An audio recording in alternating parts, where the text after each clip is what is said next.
صحیح بخاری حدیث نمبر 12۔ بھوکے ناداروں کو کھانا کھلانا۔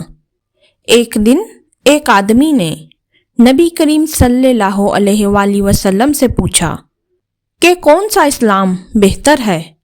فرمایا کہ تم کھانا کھلاؤ اور جس کو پہچانو اس کو بھی اور جس کو نہ پہچانو اس کو بھی، الغرض سب کو سلام کرو۔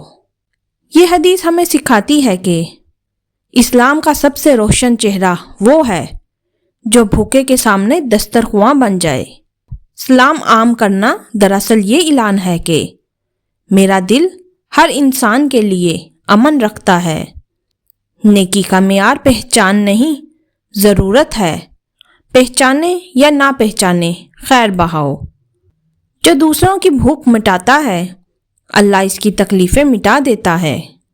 آئیں دعا کے لیے ہاتھ اٹھائیں۔ اے اللہ، ہمارے دلوں میں وہ محبت، وہ نرمی اور وہ سخاوت پیدا فرما جو تیرے نبی صلی اللہ علیہ وآلہ وسلم کو محبوب تھی۔